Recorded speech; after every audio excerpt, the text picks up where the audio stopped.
Okay. Ms. Vaccaro, what we're going to do is we're going to need to take some testimony from you. Oh, So, no, this is scheduling. Sorry. oh, scheduling. I'm sorry. Scheduling. Okay, I thought it was a different hearing. Okay, what I'll ask you, Ms. Vaccaro, just so, what issues do you believe to be in dispute in the case? Can you explain the question? What are you arguing about? Oh, we're just trying to get a divorce. There's just a lot and the marriage is definitely completely dissolved. We've been separated since the beginning of June. And we were separated a few times before trial separations, and there's just way too many issues, and fundamentally the marriage just doesn't work. Okay. It's just kind of tricky because we do have 2 children together. Okay, let me ask Mr. Vaccaro. Mr. Vaccaro, what issues do you believe are in dispute in the case?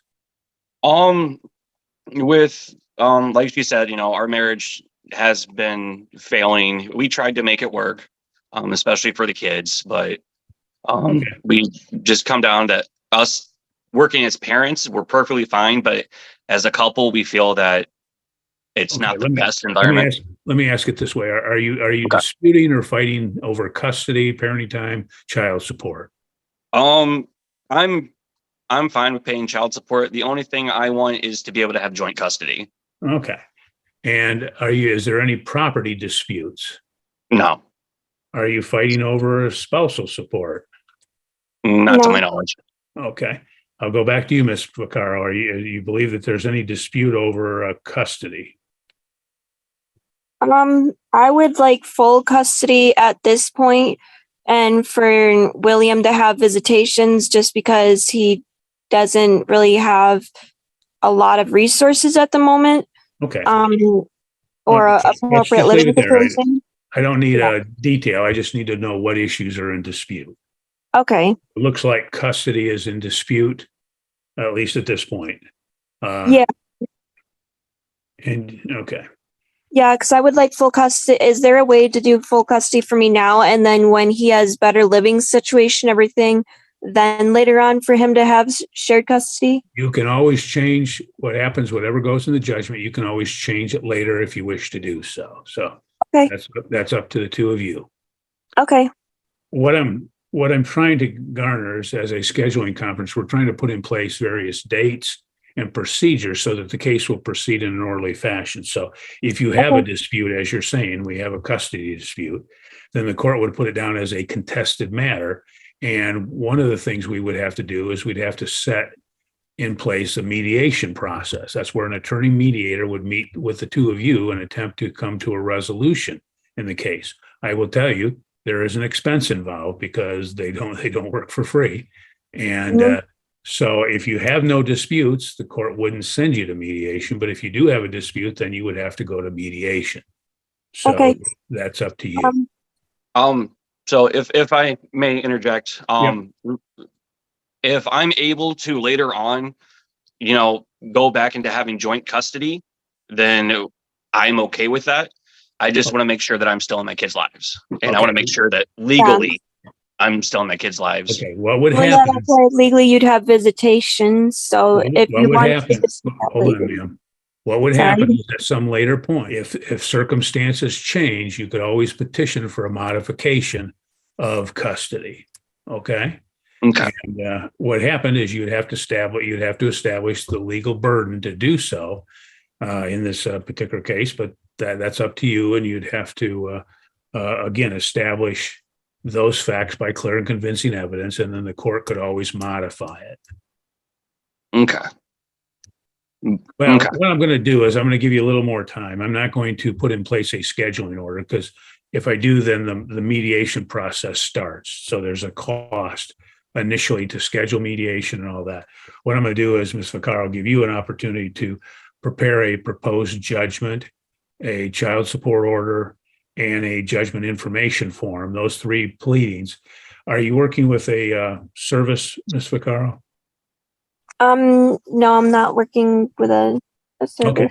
You can go to michiganlegalhelp.org and all the forms are online, and it takes you through the process. Are you filing for divorce? No, you've already done that. Yeah. What are you That's preparing? my stack of papers that I downloaded already. So yeah, I think I have those forms. Okay, so you'd have the form you need the judgment of divorce, you'd need the uniform child support order, and the judgment information form. Those three pleadings, you would submit those to Mr. Vaccaro, and if he approves them, then you could submit them to the front of the court for their approval. Once you have the front of the court's approval and Mr. Vaccaro's approval, then we'd be able to complete and do the final hearing at that time. Okay? Okay. Any questions, Ms. Vaccaro? I don't think so. Not at this time. Okay, Mr. Vaccaro, any questions? No, not at this time. Okay, great. What we'll do is we'll end the hearing now at 8:45. You're free to go. Have a good day. And Ms. Vaccaro, get working on that, because sometimes you do it and you have to submit it to the front of the court multiple times if you miss something. Okay? All right. Well, thank you. I Okay. appreciate it. Thank you. Also, Judge, how far out should we set a status conference to monitor? Probably about 45 to 60 days. What we'll do is set a status conference. That'll let us keep contact, because I'll tell you, we have thousands of cases. And if we don't have a follow-up date, you might get missed, and lo and behold, 9 months would pass and we wouldn't be in contact with you or something. So that's why we'll put it out about 45 to 60 days and then check on you at that point and see what's happening. Let me see. Okay. If this is him. Okay. Is this Mr. Craig Buchanan on the phone? Yes, it is. I Okay, was sir. going through the Zoom app, but I wasn't sure if that was working or not, because I was on at 10 o'clock until now. So I just hung up on there and just called in. Okay, That's you're fine. fine. Give me You're the other fine now, phones. sir. Okay. Okay. And Ms. Platt, Miss Buchanan is the respondent? That is correct. Okay. Ms. Buchanan, in this matter, you're before the court charged with civil contempt of court as a result of your failure to pay child support and or related expenses. Upon a first conviction, you could be ordered to serve up to 45 days in jail. If it's a second or subsequent offense, up to 90 days in jail. Do you understand the charges? Not 100%, Your Honor, but vaguely. Well, yes. you're charged with civil contempt of court. We're having a hearing today on that charge, and you could serve up to 45 days in jail if you're found to have in fact violated the order, and if it's a second or subsequent offense, up to 90 days in jail. Do you understand that? Yes. Okay. Court would advise you have a right to an attorney. The court would appoint an attorney to represent you should you desire an attorney. It's my understanding you wish to proceed without an attorney. Is that correct? Yes. Okay. And are you doing so freely and voluntarily? Yes. Has anyone threatened you, coerced you, using any undue influence, pressure, or promises to get you to, waive your right to an attorney? No. Okay, thank you. The court will find that Ms. Buchanan does freely and voluntarily waive her right to an In attorney. this matter, in both matters, Ms. Buchanan is here by way of bench warrant. She failed to appear for an adjourned show cause before your honor back on March 15th of 2023. In this 2010 matter, she's currently ordered to pay $272.50 each month. Last payment was a $200 bench warrant clearance payment that was made on August 30th. This is the fourth show cause, the only bench warrant with no prior contempt findings. Compliance was measured over 9 months at the $272.50 each month obligation. During that time, she only paid the $200 bench warrant clearance payment, leaving her shortfall at $2,252.50. At this time, there is current assistance for her by way of Medicaid and food stamps. Current arrearage on this docket is $7,604.33 as of the end of August, and she's had no prior jail sentence. The other docket is 2019-1703DS, again, Craig Buchanan versus Renice Buchanan. In this matter, she's only ordered to pay $226.50 each month. Compliance was measured over 9 months with, again, only $200 being paid for the bench warrant clearance in this matter as well. The current arrearage in this matter is $7,001.54 as of the end of August. And again, no previous jail sentences for her in either matter. Okay, thank you. Ms. Buchanan, do you dispute or contest any of the statements made by Ms. Platic? Yes, I dispute that I receive food stamps. I do not receive food stamps, only Medicaid. I do not have a bridge card. Okay. We'll make that correction. Anything else? No, Your Honor. Okay. Ms. Buchanan, what would you like to tell me? I would like to tell you that since 2019, I've been under extreme financial hardship. I was only able to pay the bench warrants just so that I could still make income to pay past utility bills, which I'm also getting help now from DHS to become current on. I am not as of yet. And I would also like to let you know that I work as a delivery driver for grocery apps, Uber Eats, Instacart, and Roadie. And that is my only forms of income due to self-diagnosed social anxiety. Okay.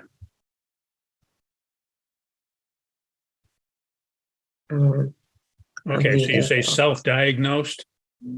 Yes, sir. Okay. So you have no training or other things that would provide you with any sort of expertise on social anxiety. Is that correct? That's correct. Okay.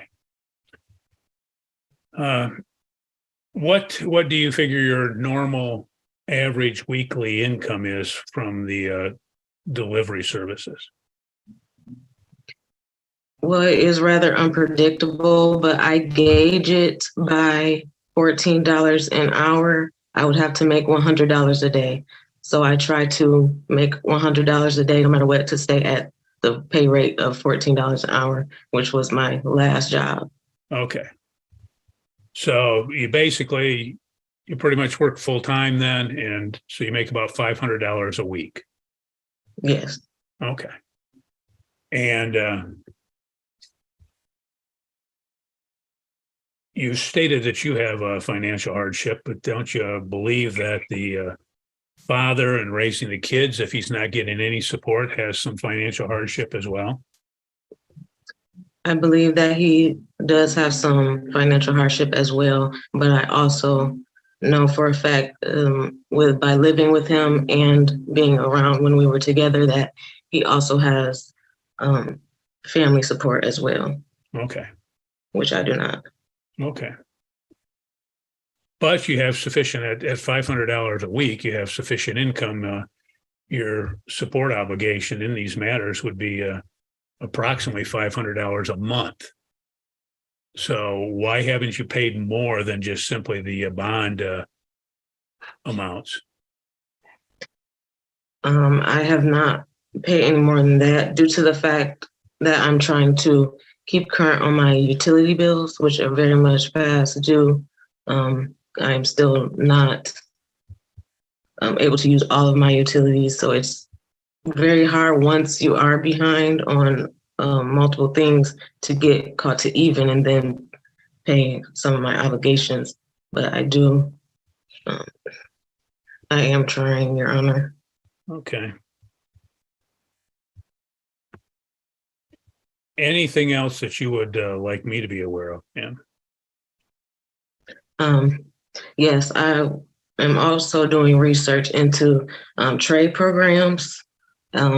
This was back when the seasons changed, because I know that would be more stress on any vehicle I'm able to use for delivery. So I would like to be enrolled in a trade so that I'll have that skill to put towards any employment and on a more permanent basis. Okay.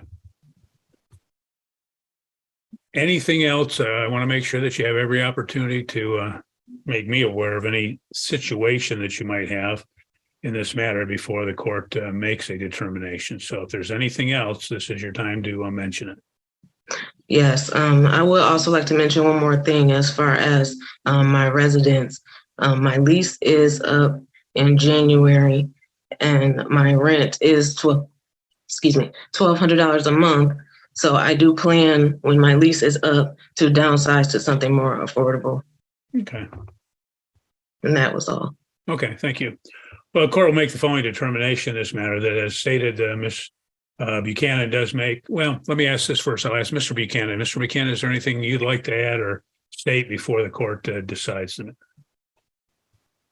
No, sir, not at this moment. Okay, thank you. You're welcome.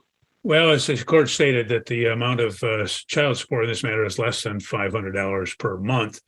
In this particular case, that the respondent, Ms. Buchanan, has testified that her income is approximately $500 per week, that she had suffered since, as she said, since 2019, she'd had some financial hardship, but notwithstanding that, she obviously does have sufficient income to support herself and to pay the child support in this particular matter. Notwithstanding that, again, she alleges financial hardship, but she also recognizes as well that the failure to pay is putting the Mr. Buchanan at financial hardship as well.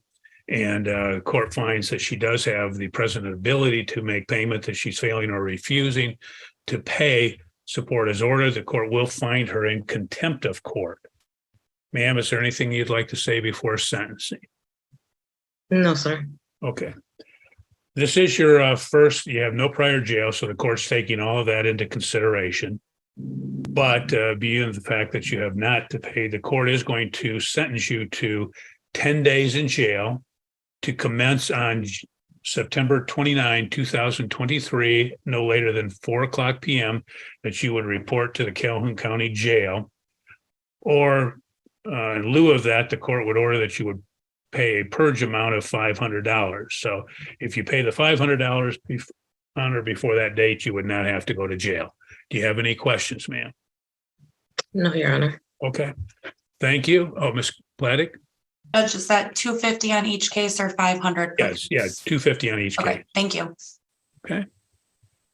Thank you. The court will conclude this hearing at 10:29 Yes. a.m. You're free Alexis to go. Tabaka and Christopher Tabaka, Attorney Schaefer for plaintiff and Attorney Elaine for defendant. Good afternoon to all of you. Good afternoon. Judge. Great. Ms. Elaine, are you ready to proceed? I am. And Mr. Schaefer? Yes, Okay. Ms. Elaine, do you wish to make a opening statement or proceed to your proofs? I'll proceed, Your Honor. Okay, go ahead. I'll call Chris. Let me ask Mr. Schaefer if he wants to do an opening statement now or reserve or wait. I'll reserve, Your Honor. Okay, thank you. Go ahead, Ms. Elaine. I call Chris Tabaka, please. Dr. Tabaka, you're my client in this matter, correct? Correct. How did you locate me as your attorney? My wife used you during her divorce proceedings and strongly recommended you. And you did not hire me at the beginning of your case, did you not? I did not. You ultimately switched attorneys from, was it Erica Salerno? Yes. And how did you get to Erica? Erica was a recommendation that we were given. So I had switched to Erica. Who recommended her to you? You did, actually. And why did you switch, just in brief, without talking about anything that might be privileged, but just in brief, why did you switch from Erica to someone else? Erica was great, but she just stopped.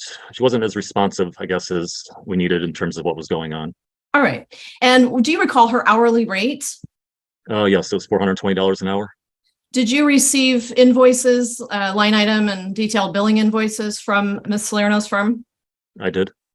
I would propose I would propose Exhibit H as we're defendant's proposed Exhibit H. I would like to present for admission. And let me share my screen.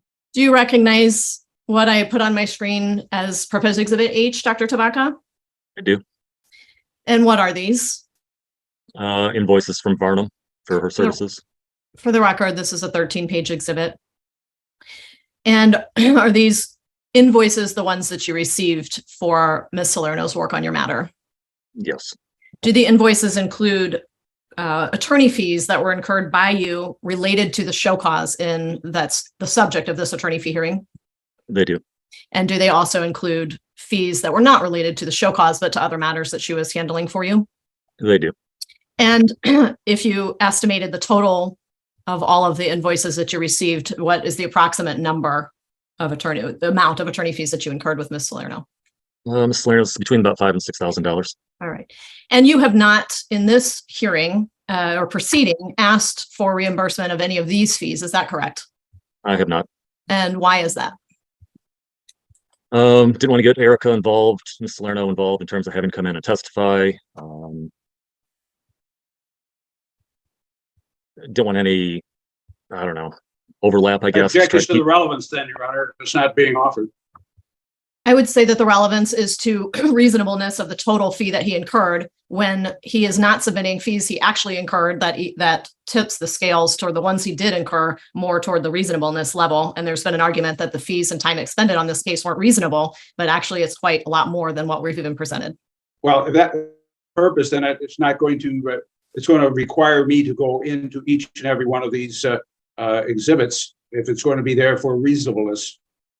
Okay, well, what I'm going to do is, I think it is not appropriate at this point.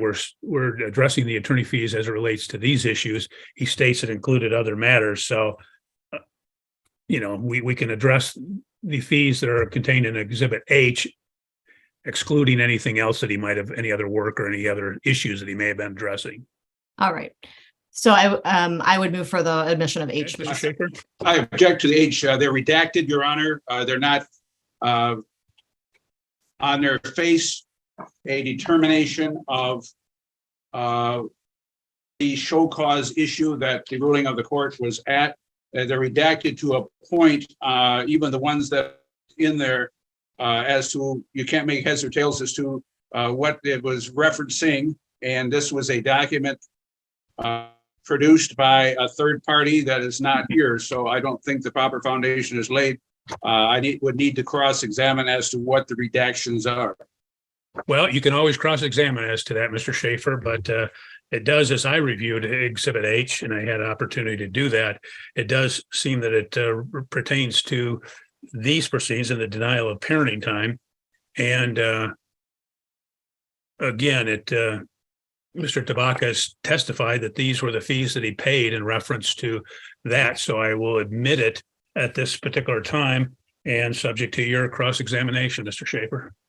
Okay, just for the record, I believe that his testimony was that some of this was not for the show cause, and we don't have any determination of what that is. So I don't. And again, yeah, Your Honor, we're not admitting it so that anything from these bills are awarded. So it didn't seem pertinent in preparation for this to break out the number. But the point is, the court can flip through it, as it's already indicated, see that some of the charges were for the show cause. It's we're just presenting it for the fact that he paid more than what he's asking for today, and that's it. Okay. Well, for that purpose, the court will admit it. Thank you. Dr. Tabaka, did you sign a engagement agreement with my law firm? I did. Dr. Tabaka, have you received periodic invoices from me? Yes, I have. Have you reviewed the bill of costs that I submitted in this case? Yes. Do the charges on those bill of costs that I submitted in this case correlate with the invoices that you received? Yes. And on the invoices you received, those invoices, do they reflect charges for other matters that I'm handling for you other than this show cause proceeding? Could you say that again, please? Yes. On the invoices that you've received from my office, were there charges in addition to charges for the show cause? Yes. Do the charges on the bill of costs that I submitted include any charges that were on your invoice for proceedings in your case other than the show cause? I'm going to object at this point in time. I don't know what bill of cost she is referring to. She filed a motion of the strange title of what necessary and reasonable costs. I don't know. It's a bill of cost. A bill of cost normally is under oath, and there was nothing that I received under oath. So I don't know what reference is being made. So I guess I would ask for clarification what bill of costs she's referring to. Okay. Not Ms. Elaine, if you could, I note that in your exhibits, you had Exhibit B and C. Is that what you're referencing? It is, Your Honor, and B was attached to it was not a motion, it was a statement of necessity. Oh, why don't you share the screen and go through with Mr. Tabaka and we can establish. Absolutely. All right, Dr. Tabaka, I've put on my screen what we are proposing as Defendant's Exhibit B, which is labeled Christopher Tabaka's Bill of Costs for Show Cause Proceeding. Do you recognize this document? Yes. And this was a 3-page document, correct? Mm-hmm. And this was originally attached to a document we submitted to the court after the court ordered us to produce a bill of costs. Do you recall that? I do. And did you incur additional costs related to the show cause after the deadline came and went for us to submit our bill of costs? I did. I'm going to now show what we are proposing as Defendant's Exhibit C. And Dr. Tabaka, is this the second bill of costs for the show cause proceeding that we have submitted as an exhibit, proposed exhibit? Yes. I would move for the admission of both B and C. Okay, Mr. Schaefer? I guess I need to board here, I guess, Dr. Tabaka at the moment. Well, that's why I didn't put these up at first, because I created them. So I was going to address them in my own testimony. Well, I guess if it's some created by somebody else, so I guess I would object. The proper foundation is not late at this point in time. Well, Ms. Elaine, maybe you can establish, at least for the bill of costs, that's what he's paid and incurred, so. Yes, that's where I was headed, and Your Honor Okay. asked me to put it up on the screen, so I did so. Okay, All right. Dr. Tabak, I was asking you in relation to our proposed B and C, if any of the charges that were included on B and C were charges related to the other matters that I am handling for you. No? Okay, sorry, you broke up a little bit there. For instance, you are also litigating custody in this case, correct? Correct. And you are also litigating child support in this case, correct? We were, yes. Yes. And do either B or C reflect any of the charges that you incurred for custody or child support purposes? No. Do you know, sir, the approximate total amount of lawyer fees and costs that you've been billed by my firm so far in your case for all components of your case? I guess that's irrelevant, Your Honor. It is not irrelevant because Mr. Schaefer has made the claim in his objection to my bill of costs that A, I've padded the bill, and B, that I've included fees for things other than the show cause at issue. And so this court may find the fact useful what the total attorney fees are for all matters versus what we have submitted in relation just to the show cause for comparison purposes. Ms. Elaine, I'll sustain the objection because I'm not really concerned what the total is on other matters, but only as it relates to the show cause on pairing time. I think that's reflected in exhibits B and C, and I think I can look at that as, to make a determination. I have no problem with that, Your Honor. I was just trying to be responsive to some of the arguments against my bill. I know, you just don't have to Okay. anticipate Mr. Schaefer's arguments. All right, good enough. Let me see where I left off here then. All right, Dr. Tabaka, have you also paid some expenses that were not included in our bill of costs that were directly related to the show cause? Yes, I have. And do you recall what those expenses were? Yeah, mainly transcripts from the various proceedings that we've had on this matter. Transcripts that you paid for directly. Paid for directly with the transcriptionist, yes. And have you also attempted to minimize your attorney fees in any way by doing legwork yourself in this case? As much as possible, yes. Spent a lot of time at the Justice Center the last few months, driving documents there and back and such, yeah. Do you maintain frequent contact with me as your attorney? I do. For purposes of your matter? Yes. Do you prepare data or analyses and summaries of materials that you expect for me to review? I do. And would you say that the materials and thoughts and questions that you reach out to me about are frequent or infrequent? Frequent. And do you believe that the communications that we have about and have had about the show cause have been necessary communications? Yes, absolutely. Would you say that you spend a little amount of time, a moderate amount of time, or a significant amount of time providing information to me to review and analyze? Probably a moderate amount of time. Do you believe that I'm responsive to you? Yes. When you have reviewed my billings to you, have you ever questioned a line item on the bill? I've reviewed them and no, I have not had a question. Have you ever formed an opinion that the time reflected on my invoices was unreasonable as compared to the work going into your case? No, it's been extremely fair. As my client, have my fees seemed reasonable to the case and necessary, reasonable in terms of amount and hours and amount, and then necessary as to the work being done on your matter? Yes, on both counts, clearly. I have no further questions. I should have unshared my screen. Here we go. Okay. I have no further questions for Dr. Okay, thank you. Mr. Schaefer? Could we have, could we have exhibit 1 back shown? Excuse me, Exhibit A. Do you have that, Mr. Schaefer? I don't have that. I have a copy of it. But I want to cross-examine Dr. DeBaca about it. Okay.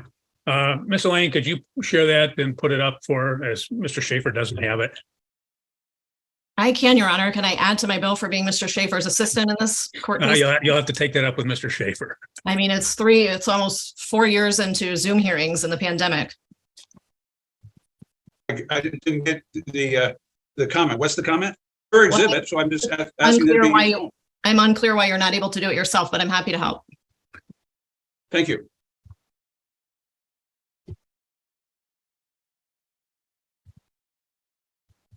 I will note too, actually for the record, and I'm going to do this one, but then maybe there's a different approach because I'm taking notes and such during this on my computer. So now I have to manage my computer and use it for showing Mr. Schaefer's exhibit, my exhibits for Mr. Schaefer. So it's not really practical for me to do it. I'm going to do this one and then maybe we can figure out a different way. Okay, well, maybe we can. I don't know. Mr. Schaefer, have you, Ms. Elaine did disclose those exhibits. Did you make copies or can you have your staff make copies of the others? I have copies of all the exhibits that she presented. Okay. In front of me. I need to have the ability to have Dr. DeBaca look at them at the time that I cross-examine. Well, maybe he has copies himself that he could look at. That's fine. The Dr. DeBaca on Exhibit 1, this fee agreement covers a limited appearance. Did you understand that for your representation by Ms. Elaine? Objection relevance. Okay, What's Mr. Schaefer? I didn't hear what the objection was. Relevance. Well, she had him identify this as their agreement, so I need to determine what their agreement was and what the representation was for. Okay, well, go ahead, Ms. Elaine. I mean, unless there's a reason that it says it covers parenting time related matters. So unless there's a direction here we're going that's going to invalidate the fees that I charge, I don't see the relevance of having them go through limited appearance and so forth. That's what I'm trying to do, Your Honor. Yeah, I'm going to allow you some leeway. Go ahead, Mr. Schaefer.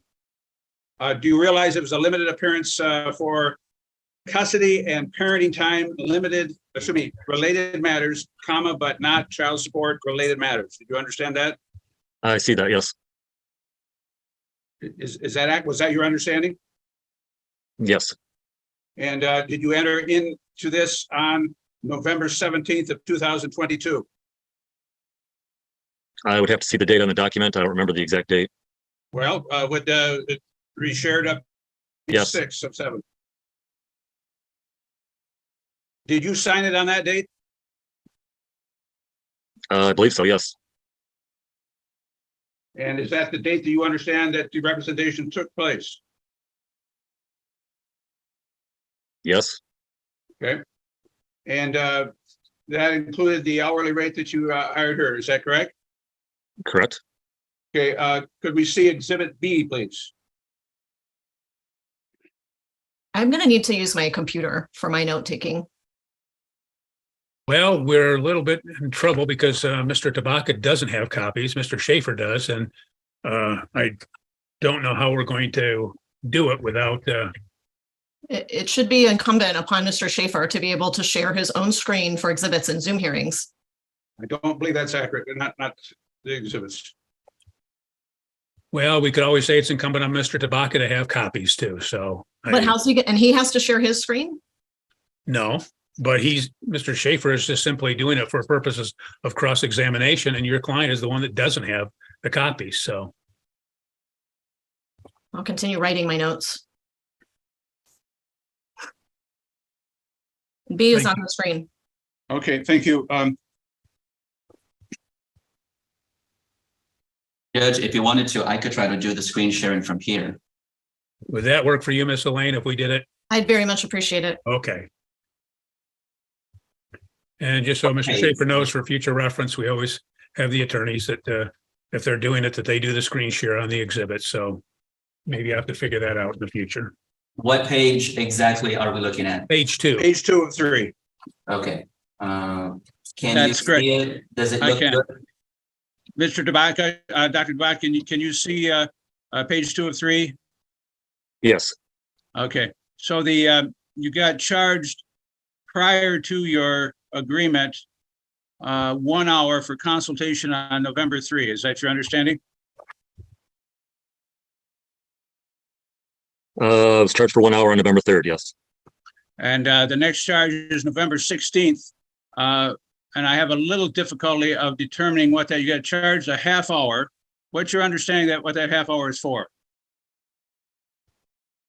Open file, draft, file and serve appearance of counsel, draft and circulate via DocuSign substitution of counsel, substituting Natalie for Erica, file same with the court. Okay, and that was prior to you signing any fee agreement, correct? It appears that was the day before. Yep. Okay, to November 30th, there was an entry of 30 emails. November 2022, an hour's worth. What emails is that referencing? Do you know? I believe it's, I would object just because it sounds like we may be getting into privileged areas. So I don't exactly know what Mr. Schaefer means by what emails, but I think there's a danger of getting into asking him a privileged question. Well, if it's privileged, then there's a procedure that's available that they be reviewed in camera, but I think I certainly have a right to know what he got charged for and what 30 emails there were. Well, Mr. Schaefer, I'm going to allow you to go into the emails as they pertain to what matters, but I'm not going to let you get into any work product or privileged communication between the client and the attorney. Well, I understand that, but if he is saying he should be reimbursed for an hour on that day for 30 emails, I think we need to know whether or not they have to do with this particular matter or something else that he's being represented on. Well, like I said, you can go into it generally. Okay, Dr. Tabaka, what 30 emails are being referenced on November 30th? I believe those are 30 emails that I had with Miss Elaine. I couldn't tell you what specific emails those were. I obviously don't remember that. Well, are you aware of 30 emails that you had? Did you send her 30 emails in November? Again, Your Honor, I believe that would be privileged. Who sent who emails and what our communications were. I don't think that's privileged, Your Honor. Maybe the content is, but the fact of the emails aren't. Well, I'm going to, again, I guess I'm going to allow him to go into that. Obviously, if there's a way to determine who sent who the emails, but it won't let him go into the substance of it. Did you send Miss Elaine 30 emails in November? I believe that was our emails sent from both sides. So Miss Elaine sending me emails and myself sending her emails. And did you have email communication with her on other subjects other than the show cause? In November? November of 22. Was in child custody during that time? Predominant case going on at that time was the show cause. In terms of splitting those emails up, all I can do is tell you is that there was a predominant case going on at that time.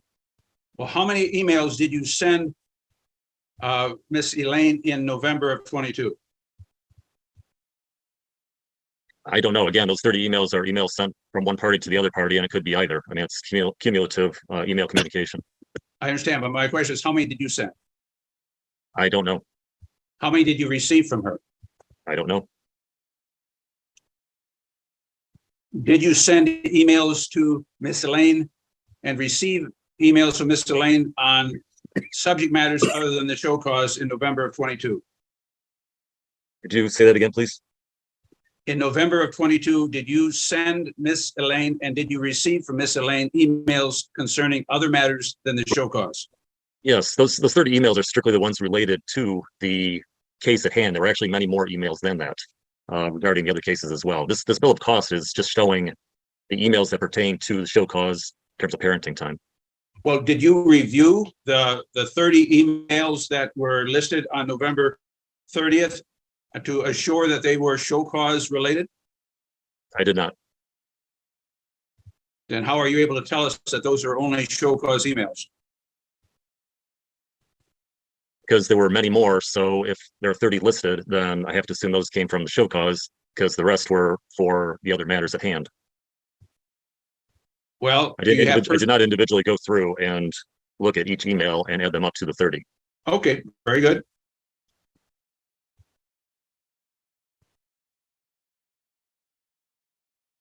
The things that Miss Elaine billed you for on January 4th, you have no personal knowledge other than what she related to you as to what time we're involved. Is that correct? Could you say that again, please? On January 4th of 2023, there's an entry of review discovery response from Alexis employer. Do you have any personal knowledge as to what she did in that regard? Yes, this was the subpoena to the county requesting her work hours and correlating those with the parenting time. Well, that's not what she put down. She put review of discovery. Do you know what she did to review the discovery? I thought I just answered that. She received discovery and reviewed it in terms of what she received from Alexis's employer. Well, that's how do you know that's what she told you? Yes. Oh, were you there when she did it? Objection, Your Honor. I mean, this sounds a little, I guess, unreasonable line of questioning in that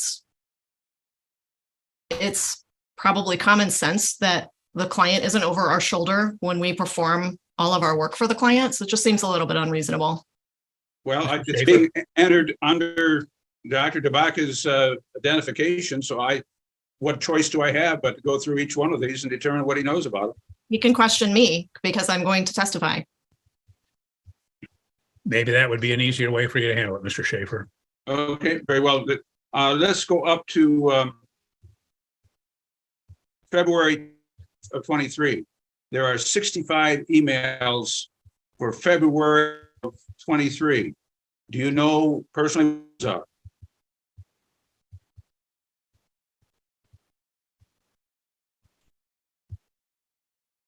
Do I know personally what, Mr. Schaefer? You broke up. Okay. There are listed 65 emails under February 28th of 23 for February of 23, as I take it. Do you know what 65 emails those are? Those are ones that pertain to, I mean, I assume Ms. Elaine's going to testify this, but there were far more than 65 emails that month. I can guarantee that. Those are the ones that pertain to the show cause case. And how do you know that? Did you go through and count 65 emails? I did not go through and check Ms. Elaine. I've never had an issue with any of the line items she sent me, so I've never had cause to. Okay, so you don't know. Okay, fine. Go back to page 1, please. On March 31, there are 42 emails for March of 23. Are you familiar with what 42 emails are being referred to there? Again, Ms. Elaine bills for emails once a month. I'm sure there were numerous emails. We're in close communication. I don't specifically know which 42 emails those were. Okay, so your recollection, you sent more than 42 emails in March? Yes. Okay. And I reference April 30th of 23, there's 28 emails. Do you know what 28 emails those are? Again, there were more than 28 emails. Those are the ones I assume that pertain to the show cause. On May 31, you were billed for 25 emails. Do you know what 25 emails those were?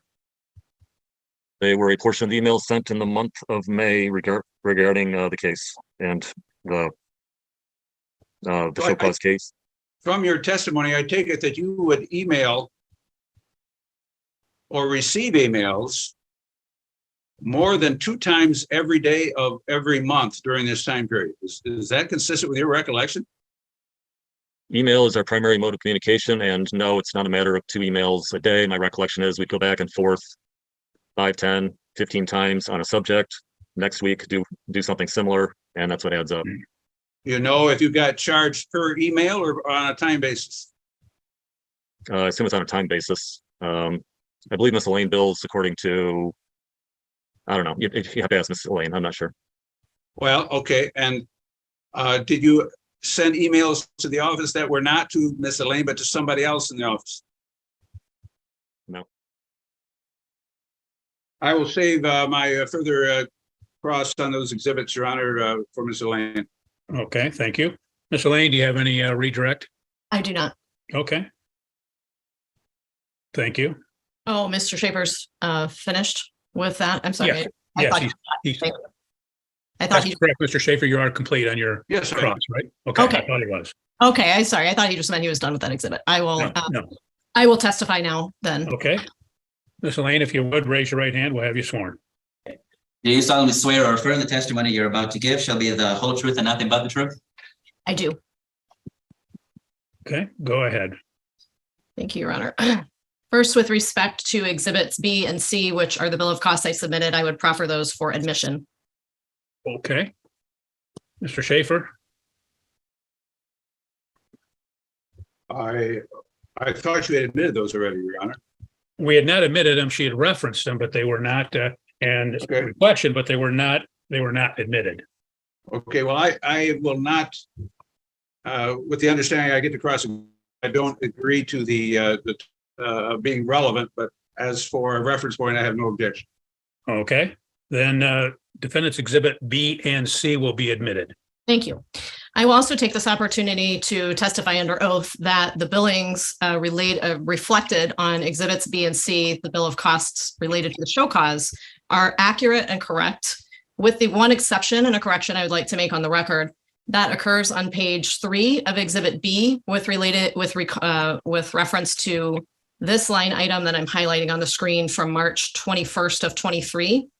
This was erroneous. Part of this was erroneously included because when I ordered transcripts in this matter from Ms. Cox, I ordered a transcript from a hearing that occurred in March of 2022, and then just transferred that inadvertently onto this bill of costs.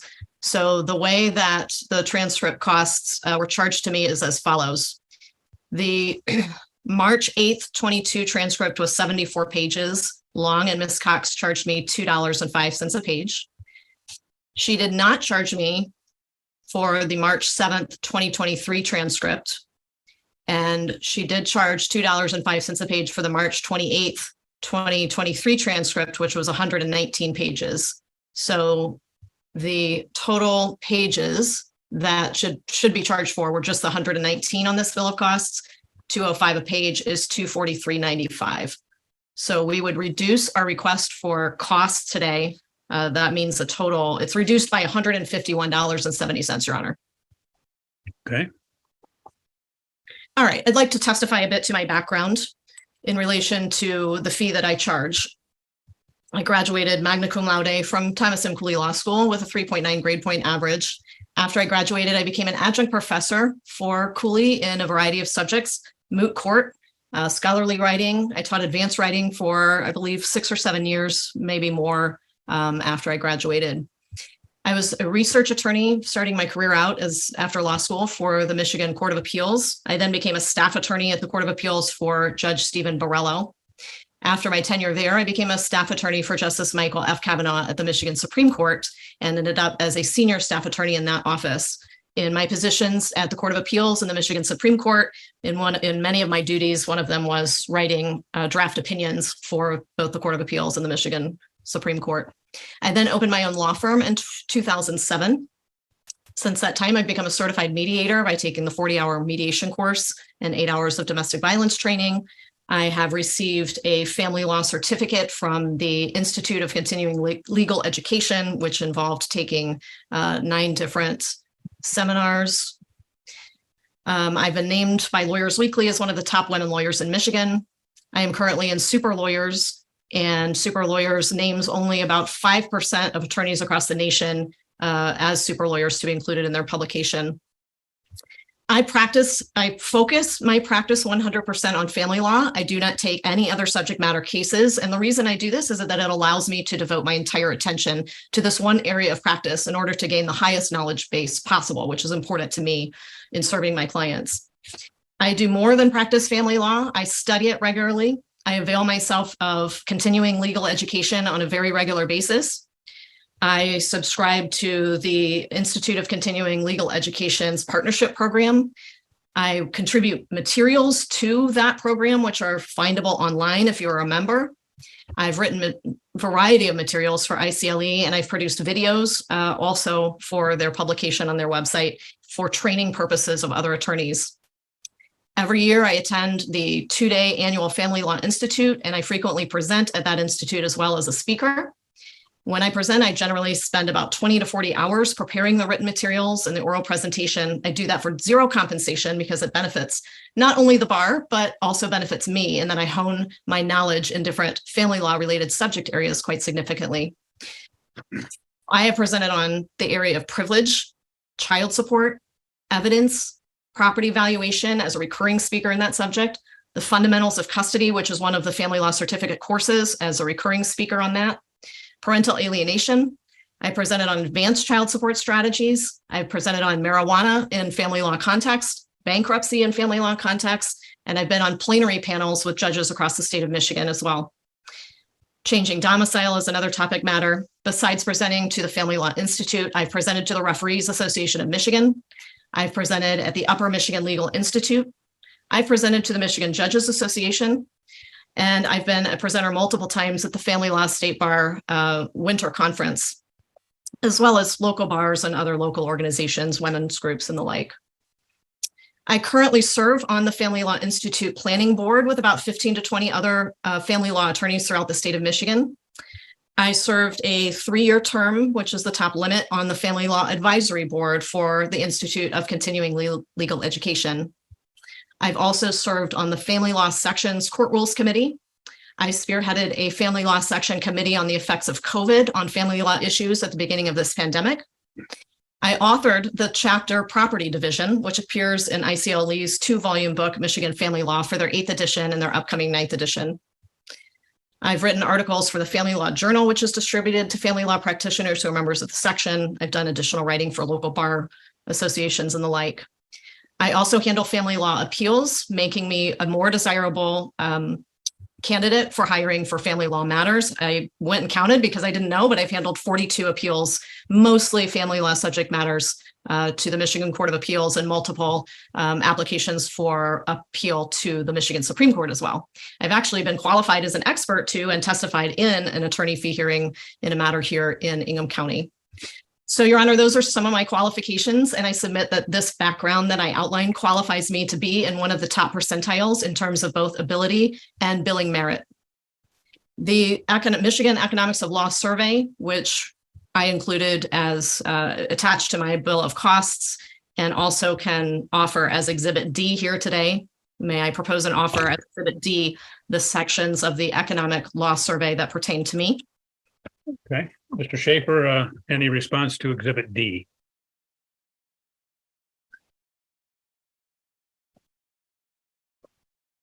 Is he? Well, I guess my first comment is the 2002 economic survey. I'm not sure how relevant it is. It's apparently 3 years old. And I understand that the case law or the appellate law does indicate that the court should review the economics, but I'm not sure it's relevant if it's 3 years old. It's my only comment. Okay, Ms. Elaine, any response to that? Yes, in the Court of Appeals case of Vitiglio, which addressed this exact issue, the Court of Appeals held that the survey is important. It should be referenced. It need not be the only factor the court considers, and it can even go up from the billings listed in the survey. The court recognized that it's only published once every 3 years. That's just a fact. There is nothing else that I'm aware of, at least, that is published more regularly. And I think the age just mitigates in favor, really, of upping a lawyer's fee. If all we have to refer to is the 2020 numbers, which is the case here, then that should just reflect on the fact that, you know, if somebody is asking for higher than an average or higher than a certain percentile, that's probably justified because of inflation purposes. Okay, Mr. Schaefer, any response? Well, that is nice speculation, but I guess Your Honor can do with it as it wishes. Court will admit the defendant's Exhibit D. Obviously, court reviews that repeatedly in cases not only pertaining to family law, but business law cases in which I have to decide fee disputes. And it's regularly recognized by probably most attorneys in the state as the basis for determining the hourly rates for attorneys as it relates to fee disputes. So the court will admit that. Thank you. I would note that for an attorney with 20 years experience like myself, the 75th percentile listed in the 2020 version is $367 an hour, while $546 is the hourly rate for an attorney in the 95th percentile. An attorney practicing in the Lansing area, which of course I do, the 75th percentile rate is $345 an hour, and the 95th percentile rate is $450 an hour. And finally, the billing rate for an attorney practicing in family law is $300 in the 75th percentile and $400 in the 95th percentile. I would also state that as a general rule, I bill conservatively. I never bill for the time I spend laying awake at night thinking about, worrying about, and strategizing about the cases while I lose sleep. I don't charge a surcharge for missing time with my family and other events and activities because of the demands of a case and so forth. My engagement agreement, Exhibit A, also allows me to charge a higher rate for emergency work. And while I did, in fact, have to put down other work in this case to tend to urgent issues that arose, I have never invoked that higher fee that my contract says is warranted. I'm going to put up a portion of Exhibit A, my fee agreement now. All right, and I would direct the court's attention to paragraph 17 with respect to email. And it essentially explains the way that our firm bills email, stating that 1/10 of an hour is a minimum billing on any item, including individual emails. However, in our discretion, we can bill less than that minimum for short emails. But all emails pertaining to the client's case, including the firm's internal emails, will be billed. And that the firm may also group all emails sent and received within a specified amount of time and bill the same amount of time for each email. And the amount of time to bill per email may change from billing cycle to billing cycle if we believe a change is warranted. So through many years of trial and error and practice in billing, this is what we arrived at, made the most sense for both the firm and the client in terms of email billing, because what we were attempting to do there is limit a client's exposure, because in a month where there are, let's say, 100 emails, if we build the minimum of 0.1 for that, that would be an extraordinary amount that the client was paying. So what we do is count them all up and bill them in bulk at a much lower rate than that. With respect to the emails billed on my bill of costs, I will note for comparison purposes that, first of all, I will testify, Your Honor, that I went through the emails and it was not a fun or fast exercise. And I counted up the ones that were billed that were related to the show cause. So there were more emails than were reflected on my bill of costs, and the full number of emails was reflected on the invoices that Dr. Tabaka received. And I'm going to tell you what those numbers were. For instance, in November of 22, emails billed to Dr. Tabaka were 50. And on my bill of costs, I listed 30 because there were 20 that were not related to the show cause. In December of 22, the number on the bill of costs, I can't recall. Let me just check that really quickly. 22. No emails were billed on the bill of costs, but I had, I think, only 3 in December billed to Dr. Tabaka. In January, all of them, the 42, were all related to the show cause. And again, these were not all emails from Dr. Tabaka to me or me to him or between us. There are emails that we bill for all emails, as my fee agreement said. So communication with Mr. Schaefer, communication with Mr. Schaefer's assistant, communication with the judge's office, the clerk's office, court reporters, the mediator, subpoena related, for instance, counsel for Calhoun County Sheriff's Office, everything that is related to the case. In February of 2023, Dr. Tabaka was billed for 237 emails, but on the bill of costs, only 65 are listed because those were the 65 I determined related to the show cause. In March of 2023, he was billed for 109 emails. The bill of costs reflects 42 that were related to the show cause. In April of 23, I billed him for 64 emails. Only 28 of those are reflected in my bill of costs as related to the show cause. And for May of 2023, there were 102 emails billed and only 25 listed on the bill of costs. While the show cause droned on, in June of 2023, there were 119 total emails. I didn't even bother putting any on for the second bill of costs. Same for July, where there were 95 emails, and August, where there were 236 emails. With respect to the work that I put into the show cause hearing itself, I would just make a few comments. First of all, there was a lot of preparation work. One of the critiques that Mr. Schaefer has of my bill of costs is that I I guess I worked too hard or too long or too much, which is an interesting observation. But in any event, it isn't true that I worked too much or too long or too hard on Dr. Tabaka's case. I put in the work that was necessary to handle the matter at hand. For instance, I spent time because I required my client to provide me with the entire Our Family Wizard history, which is important to review before going into a hearing at which communications are going to be at issue, and they were in this case. That was a total of 444 pages. We had multiple discovery responses from the Calhoun County Sheriff's Office, which totaled hundreds of pages that I had to go through and digest. Dr. Tabaka actually saved hours of attorney fees by doing the initial analysis of timesheets from Ms. Tabaka's employer, so that fees for my time, that initial crack at that information, were not incurred. But I estimate that would have added 10 to 20 hours probably to my time. There were 20 exhibits that I curated, prepared, and were ready for the hearing. I don't remember how many were admitted, but there were 20 that were curated and submitted as potential exhibits. We also had 3 hearing dates in this matter: March 7th, March 28th, and May 12th. As for most cases, I prepared an opening argument. I prepared lengthy questions for the main witnesses in this case. I prepared questions for rebuttal. I prepared a closing argument. You know, in the context of doing all that, we're referencing page numbers of different things like transcripts, exhibit references, cross-referencing, all sorts of things. A lot of work goes into that. Your Honor, having been in private practice, you're well aware of this.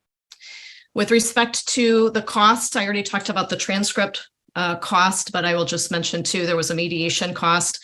Mr. Schaefer commented that I didn't produce a receipt for that or something of that nature. I don't have a receipt from Mr. Brundage. I paid that by credit card, and Mr. Schaefer presumably paid the exact same amount that Mr. Brundage required both of us to pay, which was $500. And then he refunded me, I believe it was $60, which is listed on. So the total mediation cost was $440. Let's see. Opposing counsel made in his objection an allegation which I found quite frankly a little bit unprofessional, which occurs on page 3 of his objection. It states as follows: "It appears that after the ruling of the court, this is a prime example of padding the bill in order to bring the matter up to an area that defendant wants to take advantage of the formula that is set forth by the judge." Well, since my billing was contemporaneous, which it was, it is impossible for me to have padded my bill to take advantage of the court ruling. And I believe what Mr. Schaefer is referring to there is that this court only awarded half of the attorney fees because it determined that we didn't get the full relief we were requesting, so we would only get half the attorney fees. Well, I didn't know that until May 12th of 2023, so I couldn't have been pre-padding my bill and anticipating such a ruling. So I just wanted to dispel the specious claim that I in any way altered or increased my fees in this matter from what I had already recorded and already charged to my client. Your Honor, unless the court would like me to address any other particular item, I believe that that concludes my testimony. Okay, thank you. So just to, if you could, just to clarify on the correction that you made as it related to the transcript, you said it's less 151.70. Is that off the 1/2 or off the total? I wanted to. That's a great question. That would reduce the entire bill by 151. So okay. So it'd just be half of that. That would be okay. That's what when I went through this, I couldn't tell based upon what you testified to. All right. Okay. Mr. Schaefer, any cross-examination? Yes.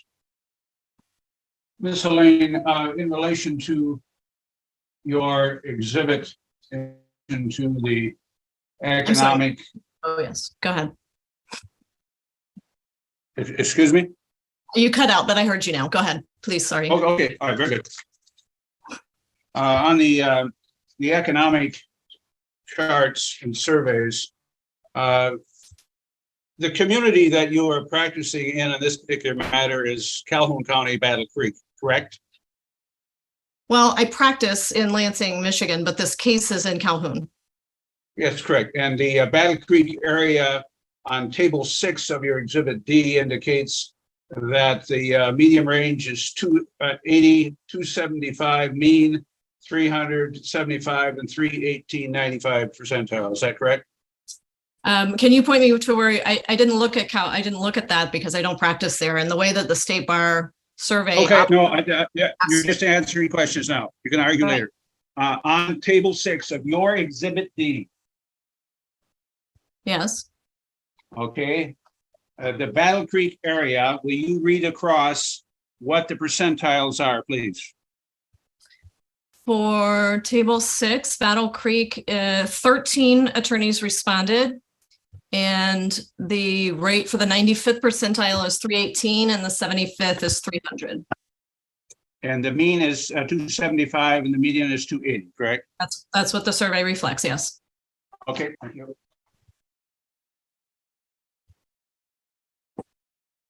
In relation to table 7 of exhibit D, under family law, the 25th percentile is 200, the median is 250, the mean is 268, the 75th is 300, and the 95th is 400. Is that correct? That's what the table says, yes. Thank you. So you have been practicing in private practice since you said 07? That's correct. Okay, 07. So you've been at this for 16 years, is that correct? I believe so. Okay. Are you presenting anything under the factors of reputation and ability other than your own? I'm sorry, you cut out at the end. Okay. You're familiar then with all of your teaching experience and research that they're under the case law, there's about 8 factors that need to be determined. Is that correct? There are. Okay, and you told us about your experience. Are you going to present anything about your reputation or your ability other than your self-testimony in that regard? Well, I believe Dr. Tabaka testified that he hired me because of a referral by another client of mine who I had done good work for, so that she Okay. believed me. Well, that's, I guess my question is, are you going to present any other evidence other than what you presented and your testimony concerning reputation and ability? I am not, no. Okay. Number 2, the difficulty of the case. Do you consider a show cause as a difficult legal matter? I think that show causes have elements to them that are not present in like a regular custody motion or child support case. Yes, it involves potential jail time. Fines. Does that make it difficult? A difficult case. It's not a complex case. It's a he said, she said, and whether or not the order has been followed. Is that not true? I guess the term difficult is somewhat subjective, Mr. Schaefer. Okay. And the third factor is the amount in question and the results obtained. We're not talking a whole lot of financial issues on the show cause, and the results, you got approximately 60 of what you were asking for. Is that not true? Again, you're breaking up a little bit, so I heard a lot of your question, but not all of it. All right, I'll repeat it. In relation to that factor 3 of the amount in question, number 1, we're not talking about a lot of monetary amount in this particular matter, but the results obtained is that you only received about 16% of the makeup time that you had pled in this particular matter. Is that not true? It is, and I believe that the court. Okay, thank you. That when it awarded half all right. my attorney fee. Just a minute, I got more questions. And the expenses that you incurred are on your bill of cost, is that correct? Yes. Okay. The nature and length of professional relationship with the client, is this the first time that you had represented Dr. Tabaka? Yes. This is the only case that you represented him? Yes. Represent any other matter? Correct. Okay. Did you turn down other employment because of this case? Yes. What did you turn down? Well, I'm not going to give names of potential clients, but Well, give me an example. always, I'm sorry, Give me an example or a generality of what you turned down. I will. When a case takes up a lot of my time, I turn down cases. I do it routinely, and I did it throughout this case, and I'm still doing it with this case, quite frankly. Were there any extreme time limits imposed by the client of the circumstance? Yes, as a matter of fact, when you didn't submit your exhibits two different times following the court's scheduling order, that caused me to have to scramble to deal with late exhibit preparation and preparation with my client pertaining to late exhibits. Okay.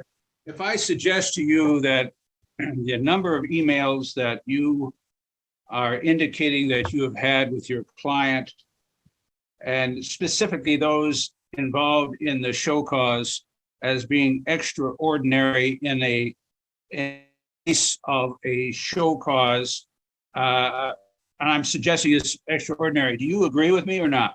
I do not. Okay. In these 3 hearings that we had, you had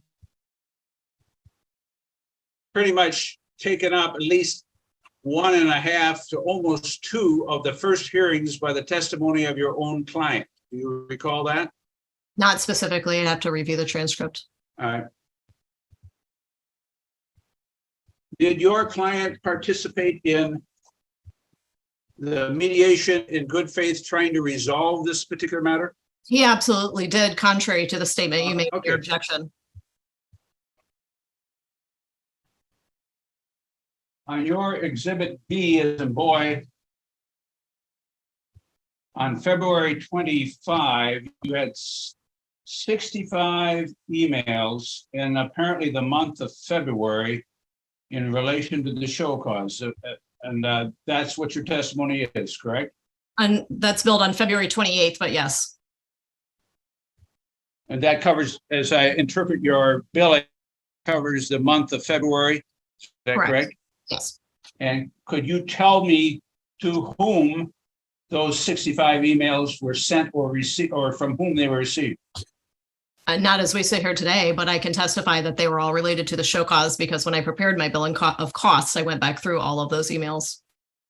That would be an average of over 2 a day, correct? Well, maybe I got 20 in one day as a back and forth. I mean, it doesn't. Was your client overly in regard to information and attention of email? Overly what? You're cutting out. Overly needy. Some clients are more than others. Do you agree with me on that? I agree. Some clients. Okay. Some need hand holding on a daily basis. Some do not. Correct. Yes. And how would you classify Dr. Tabaka in that regard? Moderate. And so he would, on a regular basis, if not daily, or multiple times someday, email you with question information. Is that correct? Not daily. It hasn't been daily. Well, then there must have been a lot of days. There were a lot of them if you got 65 in 1 month.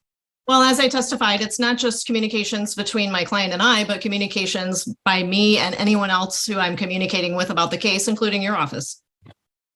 Okay. And how many emails did you bill that you communicated with my office in February? I'd have to go back and look. On March 6th of 2023, you billed 3.8 hours of preparation for the hearing.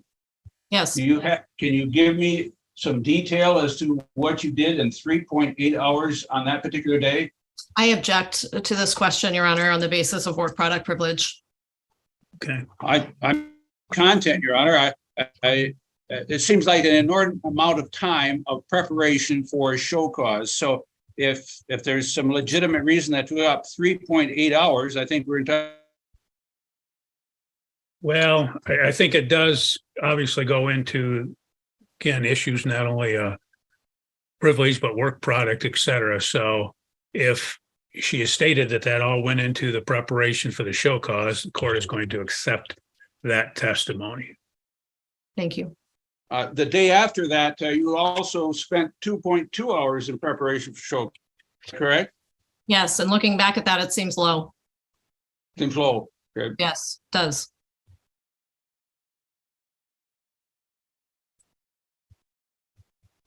On March 28th, how long was the hearing that you billed for versus the debriefing of your client? I'd have to go back and look at the start and finish time on the transcript. I don't know that offhand. And there's also prep for, so there was prep, appearance, and debriefing. Good. Okay.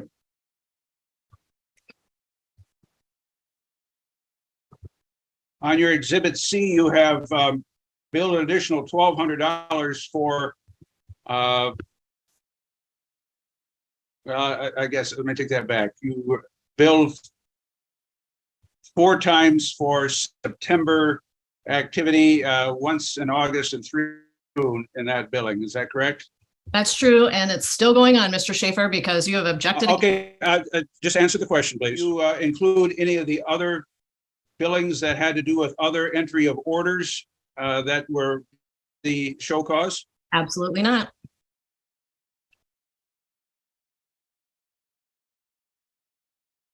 What other question, John? I didn't hear that, Mr. Schaefer. You said nothing else? Nothing. Okay, thank you. Ms. Elaine, any additional testimony? Just a few points based on what I was asked, Your Honor. With respect to Table 6, I would note that the table's title is Reported Attorney Hourly Billing Rates by Office Location. And when Mr. Schaefer asked me to read the Battle Creek area line item, but I don't live in Battle Creek, or my office is not in Battle Creek, rather. With regard to the results of this case, I would just comment what this court is already aware of, I believe, which is that no less work needed to go into the show cause proceeding to get a result, right? So the same amount of work would have to go in and the court determines the result. So there was no way to not do as much work because of the result we got, if that makes sense. And I would also further comment that with regard to the difficulty of the case is still ongoing because Mr. Schaefer has again objected to the order that this is more argument than factual responsibility. Well, I guess let me just say that these fees aren't even reflective of the total fees that Dr. Tabaka continues to incur. Thank you. Okay, thank you. Ms. Elaine, I just to clarify, and basically Exhibit B and C are cumulative. Is that correct? That's correct. So okay. Yes. I just want to make sure that I thought it was because you have the subtotal from first billing and then the other total. I just want to clarify that so there's no dispute. Yes. Okay, thank you. Anything else, Mr. Schaefer? Nothing further. Okay, thank you. Any additional witnesses, Ms. Elaine? No additional witnesses, sir. Okay. Mr. Schaefer, any witnesses? No witnesses, Your Honor. Okay, so Ms. Elaine, you rest and Mr. Schaefer rest, correct? That's correct. Okay, Ms. Elaine, any closing argument? No, Your Honor. Okay, Mr. Schaefer? Yes, Your Honor. We are opposing the inordinate amount of fees that are being asked for this matter. And there's a lot of factors in the case law that goes along with this. The burden is on the petitioner in this particular matter, Ms. Elaine, and her client to determine what attorney fees. And it's the reasonableness prevailing in the community. And the community is Calhoun County is the community that the law is being practiced in. And the case law also indicates that the surveys need to be taken into consideration. And certainly that is much lower than what is being charged in this particular matter. We're not in Lansing. We're in Battle Creek. And I don't think you get to take your higher rate and bring it here. The number of hours that were spent and billed are inordinate from the standpoint of emails. In all due respect, I think needy client here that she is placating whatever she has to do to keep him happy, but that is not a reasonable fee for compensation in relation to the judge's ruling. I think there are 8 factors. The case law indicates that the court needs and must take into consideration, all. Number 1 is the experience, reputation, and ability of the lawyer. We have heard nothing on reputation. We have heard nothing on the ability other than the testimony of the lawyer. Experience, most of the experience is in the academia and as clerking. That doesn't necessarily mean experience in trying cases. She's been a practicing trial lawyer apparently since 2007, so we got 6 years, which is, I think, middle of the road. And it certainly is not extreme. There are people who have practiced for 50 years, some who have practiced for 5 years, so there's someplace in the middle. Number 2 is the difficulty of the case. This is not a difficult case. This is not a complicated business transaction, not a complicated copyright action, not a complicated PI case. This is a show cause order. It's a he said, she said, applying the facts to an order. So it's not a difficult case. Number 3, the amount in question. Amount, I think, goes to the economic part. There is not an economic part in this. The results obtained. And the results obtained from the motion that they filed is that they got about 16% of what they had asked for. So that is not a high mark on that factor. The expenses incurred are not substantial, and they were listed. Number 5, the nature and length of professional relationship with the client is short. This is the only case she's had with him. So it's not a long-standing client that she's representing. It's somebody new, and this is the first case. Number 6, the turning down of other employment. We don't have any specifics. It was a generality. I suppose that is true with all of us, that if you are going to devote an inordinate amount of time on one client, then you're not going to take other clients. But I think in that regard, this is a needy, she is taking advantage, if you will, of a needy client by placating to his emails and his need for attention, and she bills for it, which is fine. But that's not a reasonable process to ask for the other side to reimburse that. Number 7, the time limitations imposed by the client circumstances. I don't think there were many at all. This was drawn out over a long period of time and a number of hearings. And the number 8 is whether it's a fixed fee or a contingent fee. And this was obviously a fixed fee. The court needs to determine, according to the case law, the reasonable number of hours needed to be expended for the work done on this particular. I think they are inflated for whatever reason. The amount of preparation time, the amount of billings for emails, the amount of billing for other things, I think are not reasonable in this particular matter to be plugged in.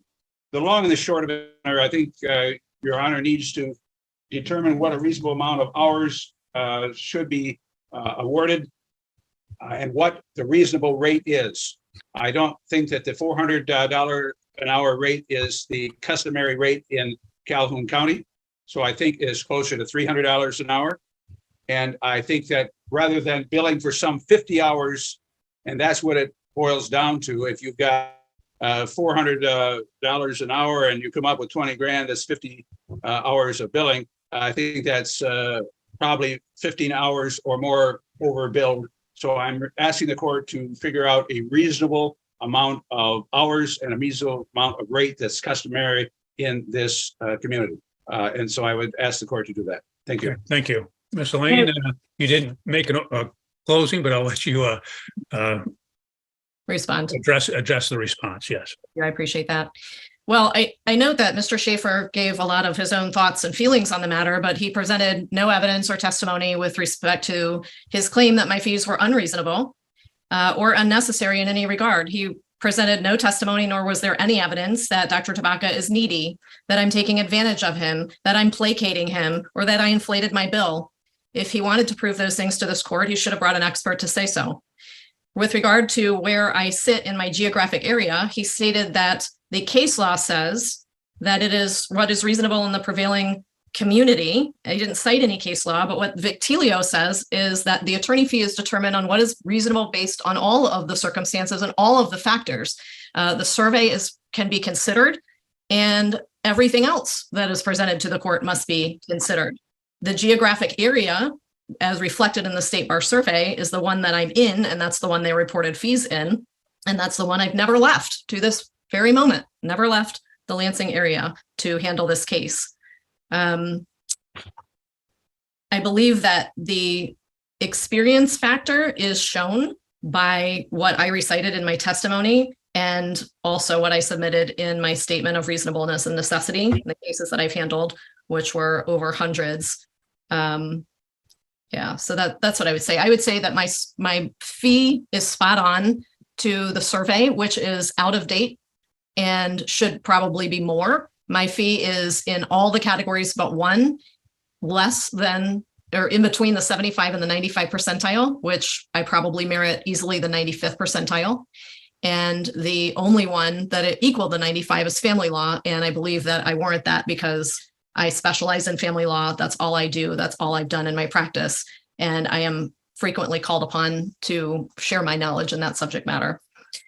Thank you, Your Honor. I would ask that you award the fees as stated, other than that minor transcript fee that we. Thank you. Thank you. Well, in this case, the court has heard the testimony, and the court, as Ms. Lane points out, that the only testimony as it relates to the fee issues really were her testimony.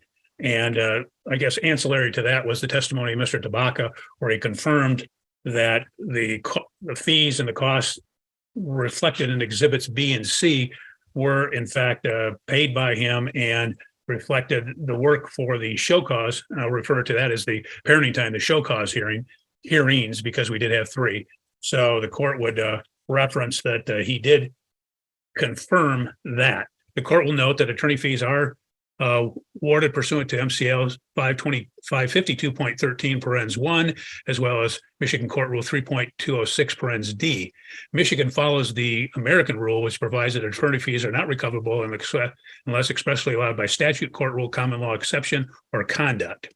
And that is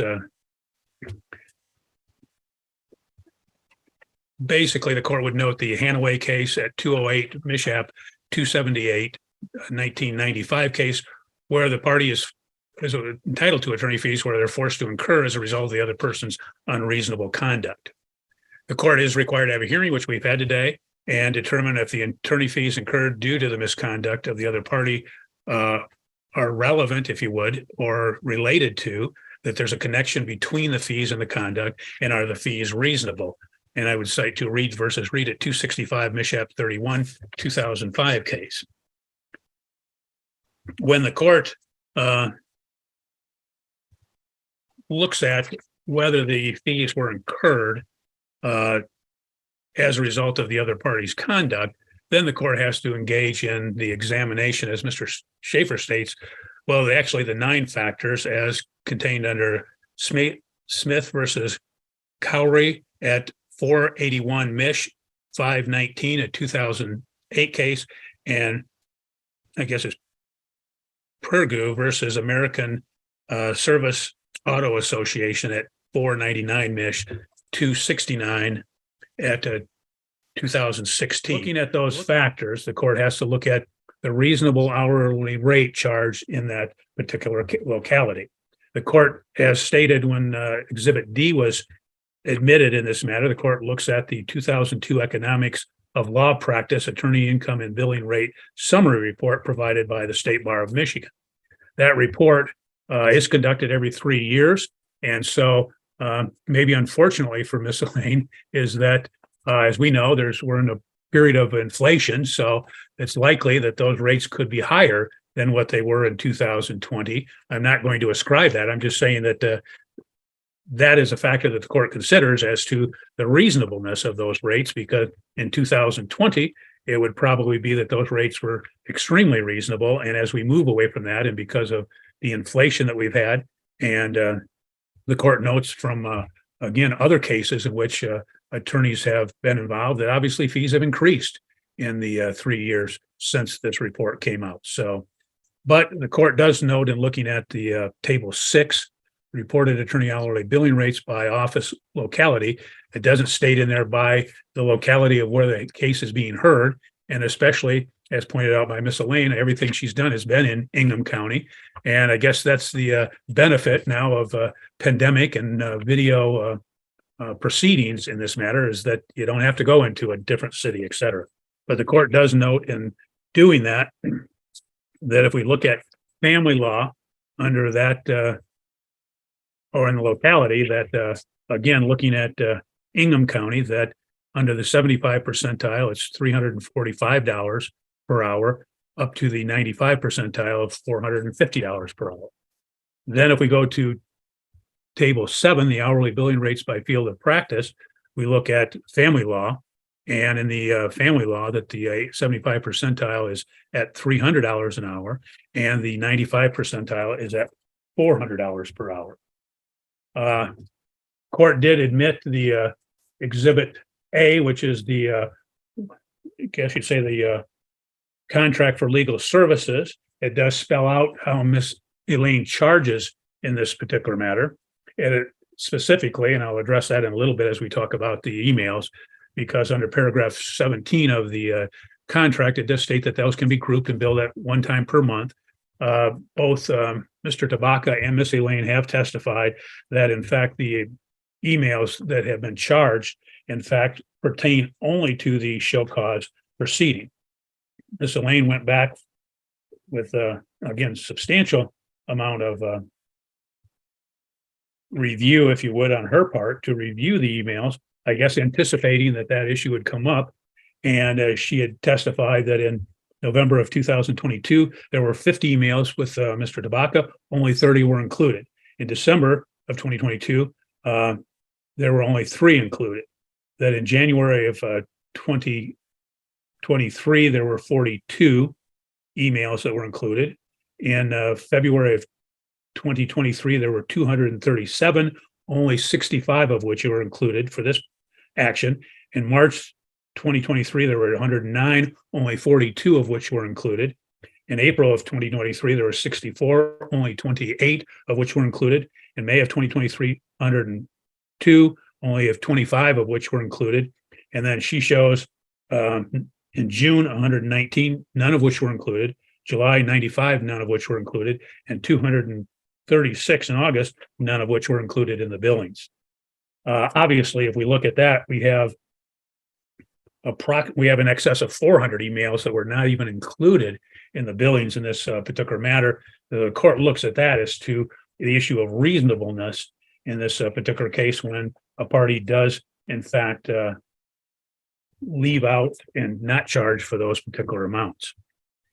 Court does find that based upon the survey, the economics of law practice survey, that the hourly rate charged by Miss Elaine of $400 per hour is reasonable in this particular matter.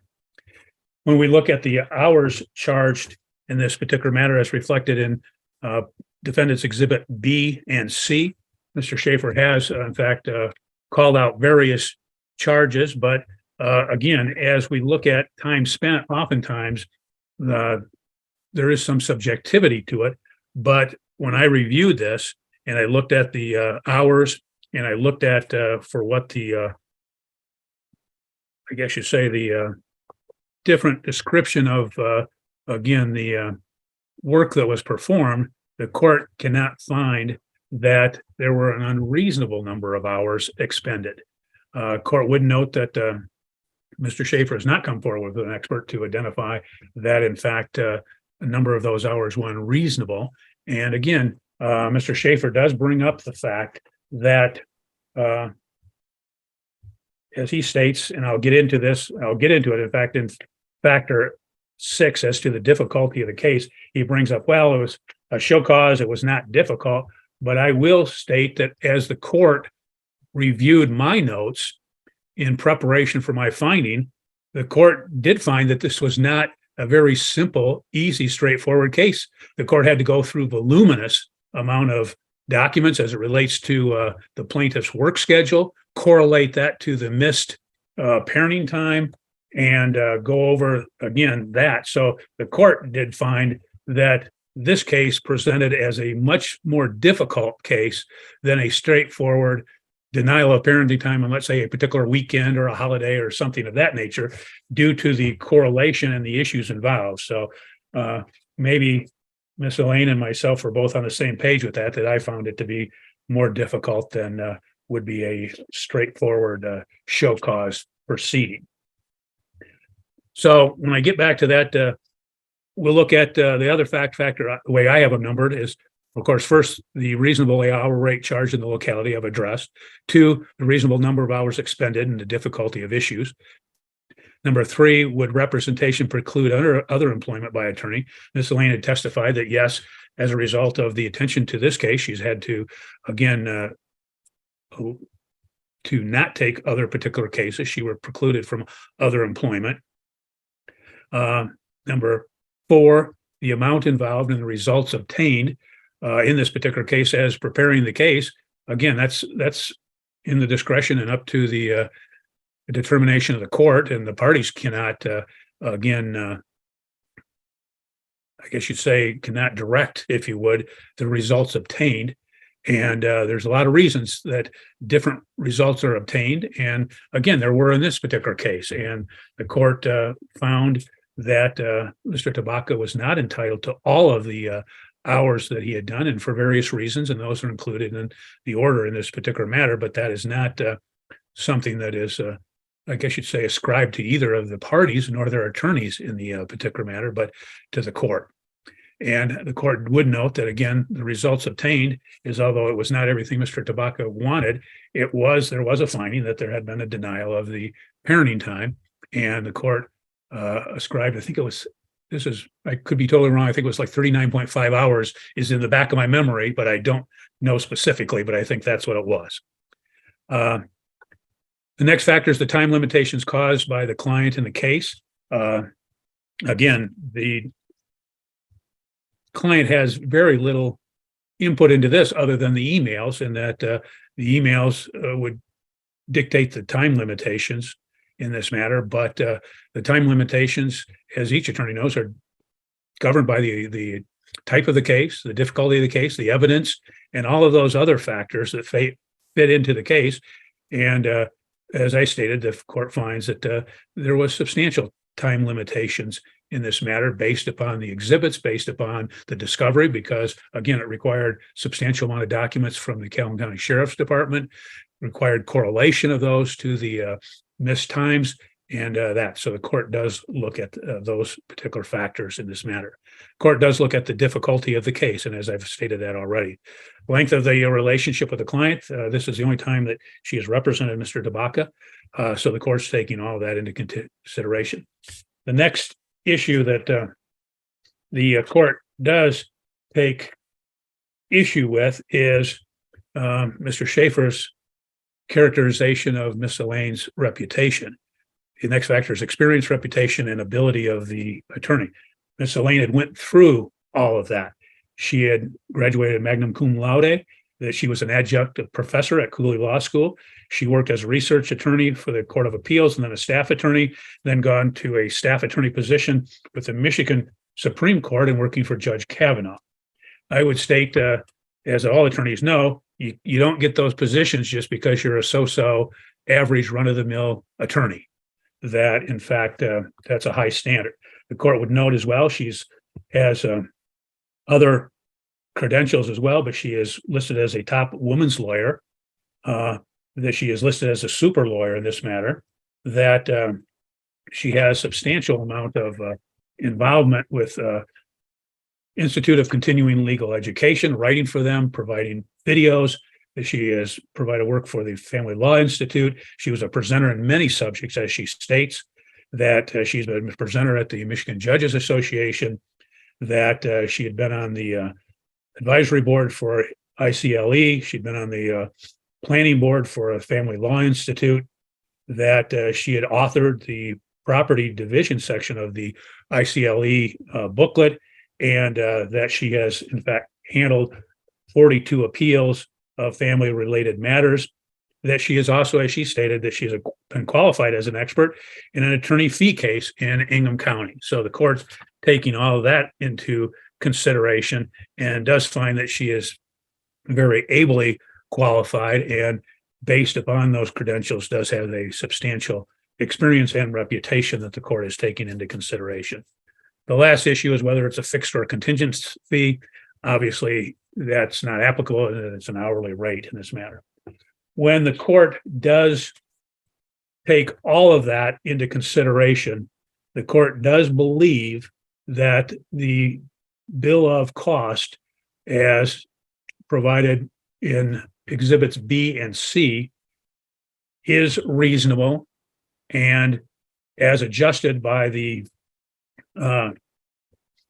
credit for the transcript, that the amount that would be due and owing by the plaintiff would be the sum of $10,518.20 when I deduct that particular amount.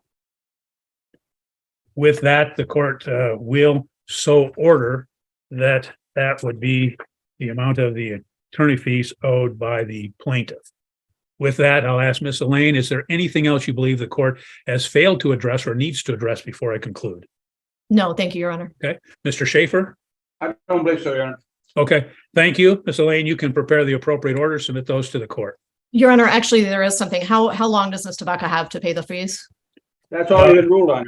I won't rule on that. I'm ruling on the amount and the fees. If that became an issue, then it would always be subject to a review by the court at that time.